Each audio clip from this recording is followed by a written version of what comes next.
All of my life, wondering how they met and what make it last.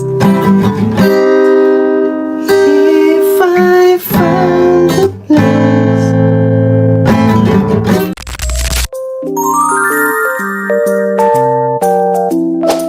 Nick Chris pupunta ng Coron, Palawan at Mama Ellen may pagka-istrikto pala. Krista natakot? Ang buong detalye sabay-sabay po nating alamin at pag-usapan ngayong araw. Pero bago po ang lahat, isang mapagpalang araw at gabi sa inyong lahat. Mag love shoutout sa lahat ng ating listeners, viewers, and subscribers saan mang sulok ng mundo. Mapaluzon, Visayas at Mindanao. Lalong-lalo na po sa ating mga kababayang OFW. Kamusta po kayo mga kalingap? Mabuhay po kayo hanggat gusto nyo. At kung bago ka pa lang sa aking munting YouTube channel, huwag ka nang mahiyang mag-subscribe, like, share, and comment. Huwag mo na rin kalimutang i-click ang notification bell nang sa ganon ay updated ka sa aking mga paparating na video. At syempre, patuloy po nating suportahan si Kalingap Rob at ang ating ama ng Kalingap, ang nag-iisang founder, si Kuya Val Santos Matubang. Kung maaari po ay no skip ads nang sa ganon ay mas marami pa tayong malingap na nangangailangan. At konting paunawa po kung maaari ay tapusin niyo muna ang kabuuang video nang sa ganon ay akma ang inyong mga komento. Totoo, nakakaramdam ako ng pagod. Sorry ha, tapat lang ko. Sobrang miss ko na kasi kayo for CJ for good vibes. Naku, kapit lang Tita Lorena Rano. Ganon talaga po. Siyempre, hindi lang naman po kami yung hindi lang po kami yung, okay, hindi lang po si CJ ang beneficiary ni Kalinga Prab. Kaya, yun, sana maintindihan nyo po kung, hindi na katulad ng dati po na every Monday may inabangan kayo. And siyempre, nag-iingat na lang din po. Yung pinaka mas abangan natin sana dito, yung nakasupport pa rin kayo hanggang sa magkaroon ng sariling bahay, hanggang sa mapabahayan po si CJ, yun talaga. Gusto ko na talaga hilahin ang taon para official na kayong love team ni Krista. Grabe si Tita Lenny Moise. Malay nyo po. Malay nyo, pag nag-isang taon na kami, hindi na kami tandem love team na. Joke. Ayun, at marami nga po mga kalingap ang naiinip na kailan ba ipapalabas ang part 19 dahil na-vlog na po ni Kalingap Rob ang EDC at ang Jomcar. Ibig sabihin, ang next ay ang Mick Chris. Sabi nga po ni Kalingap Mikoy, hanggat wala pa po yung part 19 ay magtyaga muna tayong magmaraton. Dati ay I Love Monday talaga dahil alam naman po natin kada Lunes ay meron tayong inaabangan sa Mick Chris. Pero ngayon nga po ay nagkaroon ng konting pagbabago. Alam naman po natin ang mga issue dati sa Mick Chris. Kaya po ngayon ay nag-iingat lang po sila. Kaya po sana ay medyo intindihin po natin sila sa part na yon. Pero pasasaan ba at babalik din naman po sa dati at napapansin naman po natin na pakunti-kunti ay bumabalik yung pagpapakilig sa atin ng Mick Chris. At nakakatuwa lang din naman po talaga mga kalingap si Kalingap Mikoy dahil ang goal po talaga niya ay matulungan ang kanyang honey Krista na magkaroon ng sariling bahay. Alam naman po natin na talagang full support si Mikoy hanggat makakaya niyang gawin.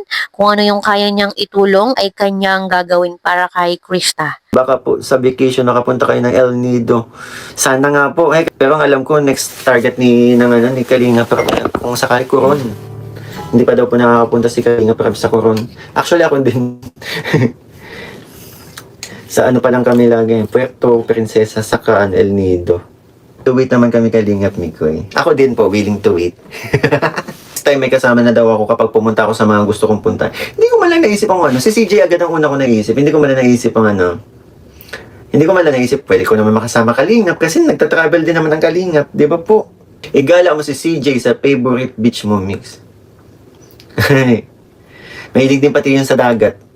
Ayun, malinaw po natin narinig mga kalingap na ang next target nga daw po ni Kalingap Rob ay ang Coron, Palawan. Kaya po looking forward na sana ay makasama ang Mick Chris. Lalo pat hilig pala ni Bebe Krista ang dagat. Kaya sigurado po tayo na pag nakasama ang Mick Chris ay sobrang mag-e-enjoy ang dalawa. At kung matutuloy man po ito mga kalingap, sigurado po ako na ito ay mangyayari sa summer. Sakto po ay bakasyon yun ni Krista, kaya siguradong ito ay matutuloy. Pero bago nga po sila mag-Coron, Palawan, alam naman po natin sa February ay meron po silang trip to Hong Kong, kaya po sana ay wala din pong maging problema para po makasama din si Krista. Talagang looking forward din po siya at pangarap niya ito na makapag-travel abroad.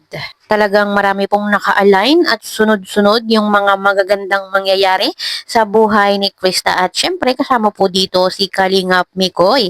Kaya po sana ay talagang lahat po ng plano nila ay matuloy, lalong-lalo na po yung pabahay para kay Krista. At sa kabilang dako nga po mga kalingap, talagang atat na po ang lahat na mapanood ang part 19 kung saan ay magkikita po si Mama Ellen at si Krista. This week ay i-upload na po ito ni Kalingap Rob, kaya abang-abang lang po tayo sa pag-post niya sa kanyang FB page. Kaya po antabay lang po tayo mga kalingap, talagang excited na at kaabang-abang ang vlog na ito. At yun nga po mga kalingap, ang talagang nakaka-excite sa part 19 ay yun pong reaksyon ng dalawa sa kanilang unang pagkikita. At nabanggit nga po ni Kalingap Mikoy na si Mama Ellen daw po ay may pagka-istrikto, hindi daw po basta-basta. Talagang nakaka-excite pong makita at malaman kung lumabas ba yung tunay na ugali ni Krista, kung nailabas ba niya yung kanyang kakulitan at yung pag-aasara ng Mikris. Kaya po mga kalingap, ito po yung dapat nating pakatutukan ngayong linggo. Ano bang mga ina-expect nyo po? Ano po bang mga ina-expect ninyo na mapapanood sa part 19? Yun, di ba? Kasi, para sa mga naghumihingi sa akin ng bulong, mas maganda na lang siguro kanina yung mga nag-aabang, yung mga excited na ano po ang mga ina-expect ninyo na mapapanood ninyo sa part 19. Oo, tama po, wag na bulong. Gusto ko lang gusto ko lang marinig sa inyo yung mga ina-expect ninyo mapapanood ninyo sa part 19. Bukod sa birthday ni Mama, yun lang naman. Ang pagkikita. Imagine kung paano yakapin DBCJ Mama Ellen. Oh! Ito, nagbabasa lang ako ng comments na hindi ako walang bulong dito. Nakakatuwa, hintayin na lang natin i-upload. For sure, maubusan na naman kami ng oxygen. Ang naalala ko po kasi, matagal na ninyong nire-request na mag-meet si Mama Ellen at si CJ. Ano pa, tawag dito. Nung mga panahon pinakilala ko pa lang po nung mga panahon pinapakita ko pa lang po sa live si Mama. Siguro mga 2 months pa lang po ang Mikris na gusto niya, may mga nagre-request na mag-meet si Mama at si CJ. Kaya eto na, after 6 months saka nangyari ang pagkikita. Ano kayang di ba sabi ko sa inyo, stricto mama ko. Hindi nyo to galing walang galing sa akin. Kung paano mo kulitin si CJ at ano reaction ni Mama Ellen. Oo. Good evening mo, kalimiss ko na yung tiger look ni CJ sa'yo. Ang tanong, nakapag-tiger look po ba si CJ dito sa teritoryo ko?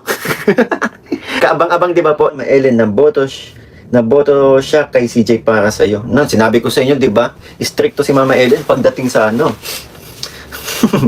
hindi agad-agad 'yan.